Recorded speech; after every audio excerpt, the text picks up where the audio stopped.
గోదావరి అయితే అసలు మనకు ప్రాజెక్ట్సే లేవు, ఉన్నాయా? అవునా? మనోడు కట్టిండు కాళేశ్వరం కదా, 1,00,000 కోట్లు.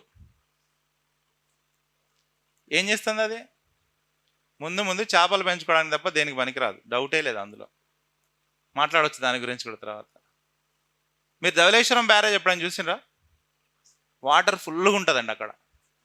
గోదావరి రిమైనింగ్ గోదావరి అంతా ఎండిపోయి ఉంటుంది, ధవళేశ్వరం నీళ్ళు ఉంటాయి. కృష్ణా రిమైనింగ్ కృష్ణా అంతా ఎండిపోయి ఉంటుంది తెలంగాణలో, అక్కడ నీళ్ళు ఆగుతాయి. ఎందుకు ఆపారంటే పైన ప్రాజెక్టులు కంప్లీట్ కాలే, వాటికి ఫండ్స్ ఉండవు, వాటిని ఎప్పుడు లేట్ చేస్తారు, డిలే చేస్తారు. ఈవెన్ రాజశేఖర్ రెడ్డితో సహా అదే పని చేసిండ్రండి. ఇవన్నీ డిస్కస్ చేస్తాం మనం, మన పనే అది. మనం అన్ని పాజిటివ్స్ ఏం మాట్లాడతాం, కొట్లాట అన్యాయమే మాట్లాడతాం మనం, ఇంతకు మించి ఏం మాట్లాడం. ఇక్కడ సాఫ్ట్గా మాట్లాడు కుదరదు.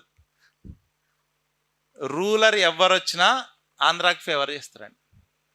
చంద్రబాబు నాయుడు హైదరాబాద్ నేనే డెవలప్ చేసినట్టు కదా ఇంటారు కదా. హైటెక్ సిటీ కట్టినట్టు, హైటెక్ సిటీ ఫౌండేషన్ స్టోన్ వేసింది నేదురుమల్లి జనార్దన్ రెడ్డి. చంద్రబాబు పంట కోసుకున్నాడు వచ్చి అంతే.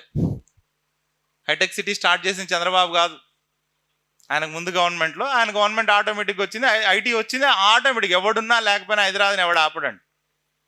అట్లా క్రెడిట్ తీసుకుంటా ఉంటారు ఇప్పటికి కూడా. చంద్రబాబు అంటే హైదరాబాద్, హైదరాబాద్ అంటే చంద్రబాబు లాగా. అమరావతి చేసుకోవచ్చు కదా, మాకేంది ఈ బాధ కదా. ఇంకో 50 years 100 years అయినా సరే హైదరాబాద్ లాంటి సిటీని వాళ్ళు కాదు ఎవడు కట్టుకోలేడు. ఎందుకంటే ఇది కుతుబ్ షాహీల పీరియడ్ నుంచి కదా. మనం చాలా గొప్ప వాళ్ళం అండి, మనకు అన్నీ ఉన్నాయి, కానీ ఒకటే ఉండదు, డెవలప్మెంట్. మన రిసోర్సెస్ని మనం వాడుకోలేం. మన అన్నీ ఎవడో ఎత్తకపోతా ఉంటాడు, చూస్తూ కూడా ఏం చేయలేం మనం. అట్లాంటి కండిషన్స్ ఒక 4-5 generations నడిచినాయి. ఇప్పుడు కొంత బెటర్ అయింది, ఇంకా అయితేనే గ్రూప్ 1లో మొన్న ఆంధ్రా నుంచి చాలామంది వచ్చిండ్రండి. ఓకేనా? ఓకే, రైట్, సరే.